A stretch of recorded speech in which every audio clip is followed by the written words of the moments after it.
Normally in the instrumentation and control world, we spend a lot of time taking analog voltages and turning them into digital values. But today I'm going to show you why I took a few sensors and went the other way, digital to analog output.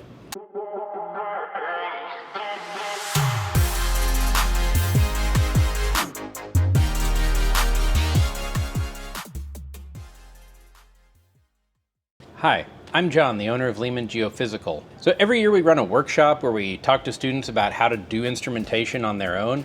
And this year we're trying a few new things, and I thought you might find them interesting. So the main change is instead of students building a soldering demo that's just like a blinky circuit, we're actually having them build a fully featured little data logger. So this is based on the ESP32, and it's got 4 16-bit analog to digital converters, so 4 inputs, and there's some protection on those as well, so hopefully students don't destroy it too much. It logs to an SD card. It's got a real-time clock, so we get actual timestamps with a backup battery, a log button, and then we've got an automotive fuse over here. This is something that I think is going to be a really cool addition to the workshop because it lets students actually build something they're going to use for the rest of the workshop to log real data.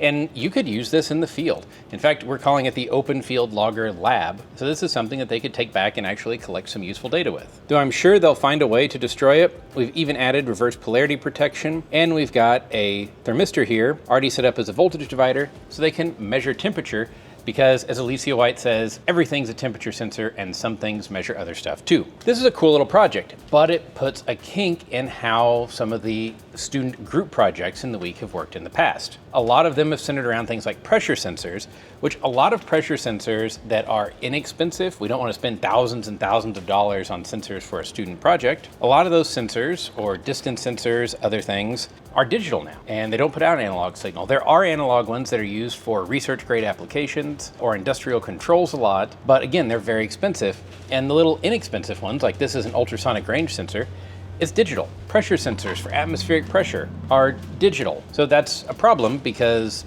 this is set up for analog inputs. And that's what we want to focus on in the workshop, is teaching students the fundamentals of sensing through analog methods, because that's how they're going to encounter it in their labs most of the time. One of the experiments that the students are going to be doing is seeing if they can replicate this. This is called a Gill pressure port, and it's designed to try to make atmospheric pressure measurements independent of wind. So if you've got wind just blowing across the end of a pressure sensor, that is going to create a little bit of a Venturi effect and alter those readings. This is designed to mostly mitigate that from any wind direction. Now, we won't go into how this works, that's a whole nother video. But I want to see if students can design something that works just as well and is simpler or is less costly to implement, because this is relatively expensive, over $150. So we needed a pressure sensor. What we did was built one in this little box using an inexpensive sensor, a breakout that we could get, something like a BMP 390, which is a pretty good pressure sensor, but we just needed a way to put a port on it,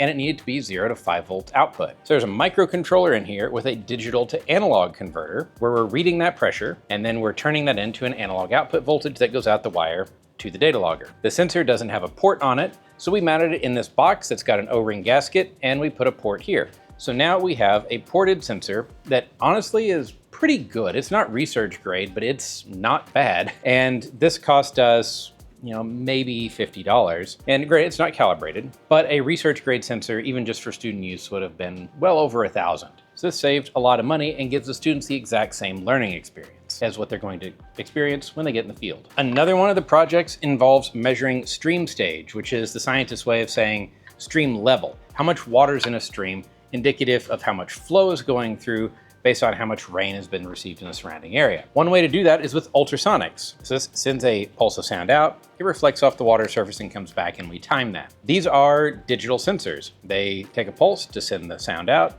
and then they time how long it takes to come back and send another pulse back to the microcontroller. So we did the same thing. We put a little digital to analog converter on here. Now the microcontroller takes the reading, converts it to millimeters, and that gets converted to a voltage. I also made this little 3D printed case because this is a little ugly and I don't want students to drop it. I mean, this is really nicely laid out, but still I don't want students to drop it in water or spill something on it and have it go away instantly. So I just made this little case that kind of snaps together like that. And you still have the ports for your sound on the bottom. have the wire coming out, and there's some holes on the back so they can mount it to whatever they want to. This wouldn't survive out in the wild because it's just PLA, but we actually have a stream simulator that they'll be using when they're taking their readings. So this will be great for the workshop. Again, something ultrasonic distance from an industrial supplier would be several $100s at a minimum. From research, it could be several thousand. This is about $15 or $20 in parts. Okay, so we need to test these out, and I've got some firmware on them. I think it's going to be pretty good. I put some features in it, like letting you set the min and max physical value for the output range so we can tweak that and get the best resolution we can. But I want to actually hook them up to the real student data logger and show you what that can do, because that's pretty cool on its own, and just see if this idea is going to work or if we need to come up with another plan before the workshop.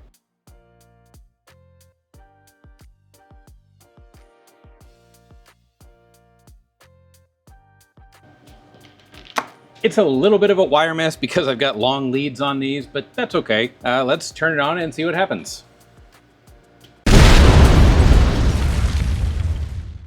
Just kidding. Okay, so the situation down here is really pretty simple. I've got a power supply instead of a 9-volt battery right now running the logger, and the output of the pressure and the distance sensors are going into analogs 1 and 2. Analog 0 is a lead for a seismometer test that we're also doing, and 4 or 3, depending on if you start counting at 0 as intended or not, is open. Okay, so if we press the log button up here, we're gonna get a blinking logging light if the SD card was in, but I don't have an SD card in. So instead I've got a red error light, but actually I don't need to log. So what I'm gonna do is double click it, and we get those blue blinks. And now this is creating a Wi-Fi access point that I can connect to with my iPad, and we can actually see the output of all of these. One of the cool things this logger can do is generate this page that shows the current values, and it even has some graphing features. It lets students pull log files, all kinds of neat stuff. But for now, it's just showing the voltage. So we're seeing that channel 2 and channel 3 are both pretty constant. I'm gonna go to graph, and I'm gonna uncheck all but the distance channel for now. And now I'm gonna take this and point it different places.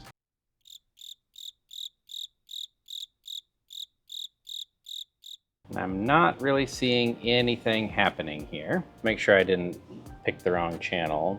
No, I'm not really seeing anything happening. So something's going on. Let's take a look and see if we can figure it out. I know what's going on. It's actually that the input voltage range is too low. I need to set it back to the full input voltage range. Since I was using it on another test, that was causing a problem. Now if I look at the readings, okay, there we go. Now we're at 2.97. So I believe that's coming from our pressure. I'm just gonna repower or reboot this thing. Okay, so we may have some problem with distance, but we'll address that here in a little bit. Let's check out the pressure sensor. I'm just going to blow across the top and we'll see if this changes. If I go to a graph, you can see when I'm blowing in the sensor. So that's working great. I do need to seal this box up a little better though, because I could hear some air leaks, but I'm seeing a pressure pulse from the pressure sensor, so I'm gonna call that pretty good. The big question is, why is distance not working?